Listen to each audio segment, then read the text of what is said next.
Here are the two criticisms I think are fair of Kyle Shanahan, and neither one of them are about game management. Both of them happened in the summer. You shouldn't have hired Steve Wilks. Yes, it's not like Steve Wilks is not on Steve Wilks. It's on Kyle. It's on Kyle. It's on you as the boss and the hiring manager to find someone who's going to fit with you. And I still forever am scratching my head as to why you would go, quote, outside the family and hire someone who you had to sort of teach on the fly. I get a little bit about what the concept was, but it didn't work. And that's on you, Kyle. And here's the other one. I feel like there should be some of you out there peacocking, and you're not. Because I remember the phone calls, and you were right. And I remember our response at the time was not you're wrong. It was, well, we'll see. It was kind of a shrug the shoulders. I don't know. But you remember all the calls. You remember all the people in August who went, I don't know about this offensive line. Why are we just putting trust in McKivitz? Why are we just going out there with this lack of depth? And I'm not here to say the offensive line was horrible. They weren't. And that was not like a thing all year. But the 49er passing game was not as effective as it could have been and should have been. And if you want to get the all 22 and really watch the tape, instead of going, well, George Kittle, 2 for 4 yards, and Brandon Ayuk only had 3 catches, and I thought you were number one options, and where are you now? George Kittle's too busy making friends and not falling on fumbles. He found another guy with the same name. That's crazy. It's amazing. Yeah. Like the Coinky Dink is incredible. I could look up on the Social Security website and see how many people are named George born in that same year. Wow. More than you think. Well, and pretty popular name. And play in the NFL, not a lot of Georges. Not a lot. More than you would think. Maybe. But anyway. Anyway. 2 catches for 4 yards. Bottom line for me is this. And this is one of the reasons I'm such a big fan of Brock Purdy. Brock was one of the top-performing quarterbacks this year against the blitz, against pressure throughout the entire NFL. But why is he constantly up against the blitz and up against pressure? Because the offensive line, for me, is if I really had to boil down a reason why the Niners lost the Super Bowl, it was the performance of the offensive line, and I don't just mean Spencer Burford going the wrong way and John Feliciano going to Twitter. That's not what I'm talking about. Throughout the game, when Steve Spagnuolo switched, when he switched from a zone and got more aggressive and started blitzing a lot and left his corners on an island, if you actually watch the All-22, the idea that the KC DBs locked up Brandon and Debo, no, they didn't. No, they didn't. They were running open a lot. And you say, well, then why was there not completions, Mark? Because there was no time. Oh, Brock had a walk-in touchdown to Debo that he overthrew. Debo correct. had about 3 yards of separation, so that was a play. I would also argue he had time on that throw. He didn't really. Chris Jones was on his right shoulder. He was able to get the throw off. He had to adjust the throw. He overthrew it, yeah. No doubt. It's an overthrow. But also not unaffected. Not an unaffected throw. I do think that when you look at this, and I haven't looked at the All-22, I've been locked in with my daughter and the Subo, watching more halftime show than I have the All-22. Well, it was better than the real game. Spagnuolo he made the adjustment at halftime, and he had Kyle on his heels. In the first half, Wilks had Andy Reid and company on their heels, and in the second half, it switched. Yep. And Spagnuolo had Kyle Shanahan and company on the run. Yeah. But for me, if you go back to August, there were plenty of you who went, offensive line doesn't feel deep enough, and it doesn't feel experienced enough. And in the end, I agree. And I thought it bit him. You had a massive mistake by a young offensive lineman in the biggest moment of the entire season. But beyond that, you had a group that performed very well for the run, and it did not perform at a high level in the passing game. So when you go, Brock Purdy, he got all this stuff around him, and he's a product of the system. The fact that that guy finished 4th in the MVP and your pass blocking was middle of the road makes it even more impressive. He can handle it, but he's got to have, like all QBs do, an offensive line that is performing in the top 10. That's just my opinion. Yeah. And they weren't. Not for pass blocking, at least. Well, and in the regular season, you do benefit by some of the defenses against whom you play. And you play Arizona twice, not a good defense. Seattle twice, not a great defense anymore. The Rams defense has fallen off a little bit. So you get in the playoffs and you play against Kansas City, which had one of the best defenses in football. And you find yourself facing a little bit of a different task in terms of, handling the blitz and handling coverages. This is not taking on the NFC West foes. That was a whole nother level that they had to face, and they succumbed. Yep.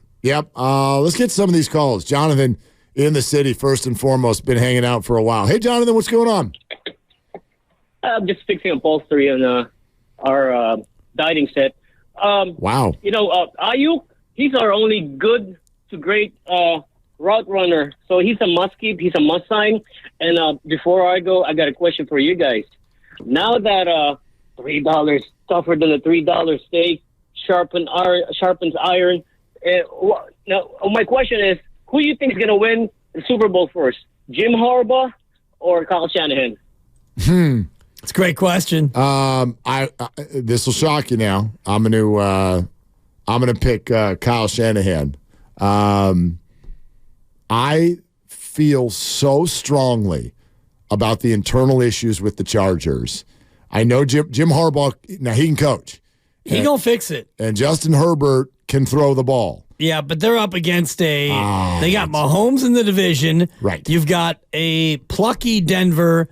You've got a motivated Raiders. And then Houston is better and getting better. Miami's still real. Well, yeah. Buffalo's got Allen. AFC's tough. It's really tough. Your Mahomes point is a great one, though. Like, it's like just, dude, no matter what, like you're up against Mahomes. So the NFC is still fairly weak in terms of the top. By the comparison, top is strong, sure. And then you get through 4 through 7 in the NFC. If you want to give me Detroit and the Niners and Dallas as your top 3, I mean, even at that, right? We're agree across the board. But let me make another point about the Chargers. Their ownership is so bad, and there are issues that actually creates. I know they're spending money now. They signed Herbert. They brought in Harbaugh. Okay, they're going to turn over control. It's bigger than that. I think of the Chargers are very much the football version of baseball's Colorado Rockies. I don't believe the Rockies will ever win a championship. And if you ask me why, I'd say this, because you have to be two completely different teams at home and on the road. What works at Coors Field doesn't really work in other stadiums. Why do you think the Giants own the living hell out of the Rockies when they come to Oracle Park? Because the style that works in a gargantuan airport of an outfield doesn't work when you go to a regular baseball stadium. So therefore, they're playing two totally different games 81 times, and it's a problem. The Chargers, it's a little different but similar. Like, they've got a home road problem. Here's the problem. They have no home. They are never rooted for in a football game, and it matters. That matters. Like, think about that in sports. If you just in the NFL especially. If you have no home, you have no support, people are rooting against you and making it hard to hear every single time.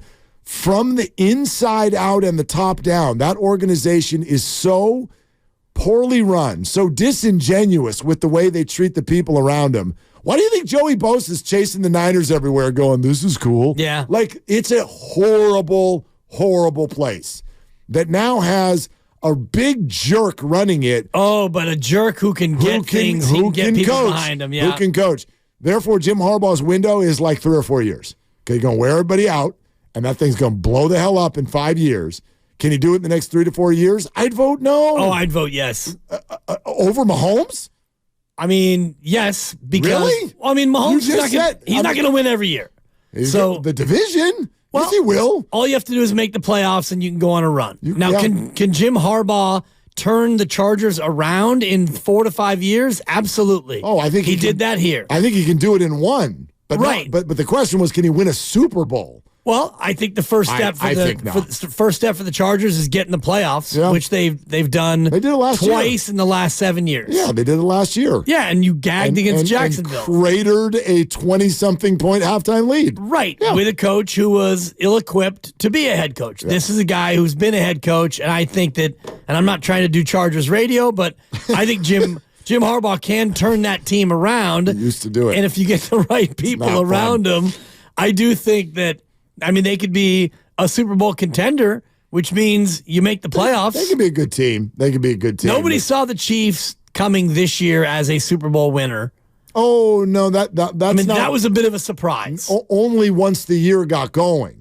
Certainly. Well, even when the playoffs started, you'll win at home, but then you go to Buffalo. I thought they'd win that game. I thought they'd win both their road games. You did, but they turned it up. I was in the minority. They turned it up. They did. But preseason, the Chiefs aren't a surprise at all. Right. They were surprised because they didn't look right once the season started. True. And then they sort of figured it out. They did it a different way. And I wonder if Joey Bosa's even a Chargers anymore. It feels to me like as we get into this offseason, you look at his dead cap number, he might be a candidate for a trade, and he might be a guy that the Niners would take a look at in terms of how much double Bosa's. Just grow the money on trees? Well, depends on what you do with some of your other people. Yeah. You're listening to 95.7 The Game, KGMZ FM and HD1 San Francisco, always live on the free Odyssey app, Twitch and YouTube, powered by First NorCal Credit Union. Upgrade your savings dividend. Open a First NorCal first-class money market today. All right, let's keep going. Mike in Santa Clara. Hey, Mike. What's up? You on with Willie and Dibby? Hey, guys. How are you doing? Good. Hey, awesome. Hey, first off, I have to say I love both you guys. And which one more, though, Mike? Which one of us more? It's a choose or lose Friday, Mike. You know what? I have to say that I've been following Dibs for a while, so sorry, Willard, man. I'm sorry, man. Scoreboard. Better make this call quick, Mike. You better make it quick. He's got his finger on the button, I'm the one with the button, so that was a wrong answer. But anyway, go ahead. Oh, man. Hey, come on. Come on, man. Right now, so. No, I'll go to the bathroom. You talk to Dibs for a little while. What's up, Mike? How you doing? All right, fair enough. No, hey, first off, I hope you guys have a great weekend and everything. Love you guys. The thing I wanted to talk about was is we don't have like a true deep threat. And I thought Ayuk was going to be that, but he's more of like that, just more like that, more of like the middle presence. And then Debo is just like a hybrid. But we don't have that. We really don't have that deep presence. And I don't know if it has to be like a third receiver. It doesn't have to be anyone big or anyone like that. We just need a deep presence. And the thing that kills me is like every time I see it, I still watch it to this freaking day since the Super Bowl, is Ayuk was open on that goddamn slot run. And it killed me. But we need a deep presence. And the Chiefs literally screwed us, and they showed every other team that we did not have that deep presence, especially on man press coverage.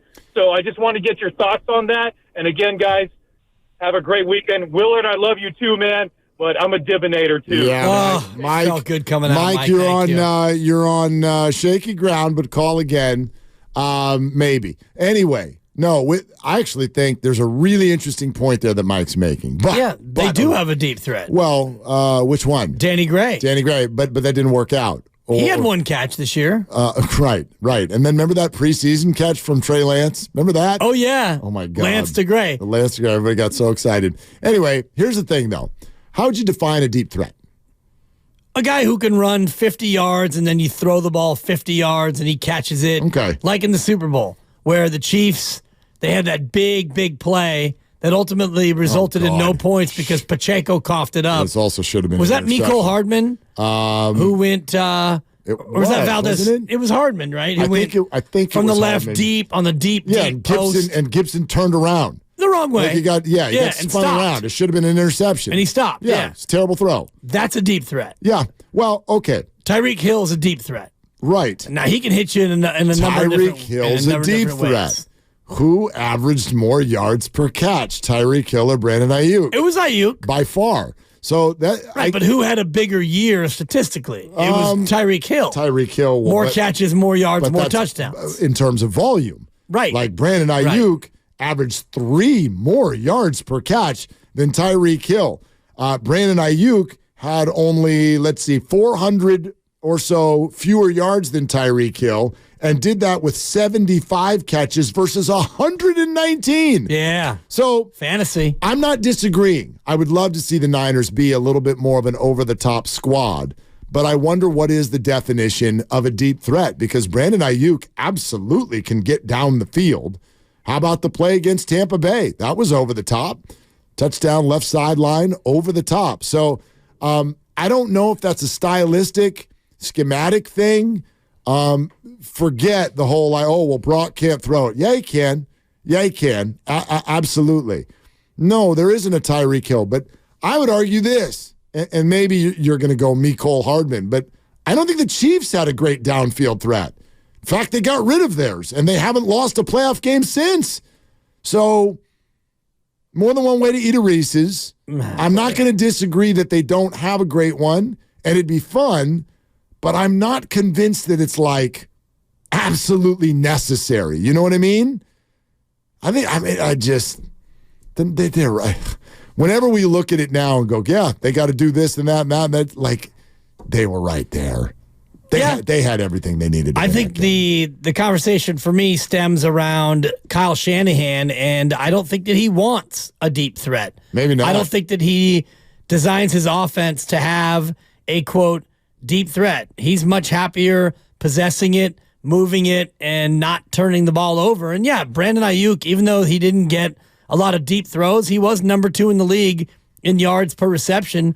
To your point, though, about do you need one, Rashee Rice led Kansas City in yards per reception at 11.9. 11.9. 53rd in the league, Mark. Exactly. 53rd in the league, and that is your Super Bowl champion Kansas City Chiefs. Yeah, I guess I wonder what is even the definition of a quote-unquote deep threat. I know we talk about it as that speedster over the top. Right. But if you look at the leaders in the league in terms of yards per catch, it's not a lot of big burners, right? Yeah, like speedster cheetah on the outside. George Pickens was number 1. He's huge. Yeah. Brandon Ayuk was 2. Amari Cooper was 3. He's huge. Noah Brown of the Texans fits the mold a little bit more of a Tyreek Hill speedster. Number 5, DK Metcalf. He's huge. Not people that you see necessarily running the go route all the time. And I don't even know if the go route exists in the way that it used to exist in the 70s. Probably not. And I think about the Raiders with Stabler and Cliff Branch, and he'd go 7-step drop and just cock the arm back and let it fly and throw it 55, 60 yards in the air, and Cliff would run underneath it. Football's not played that way anymore.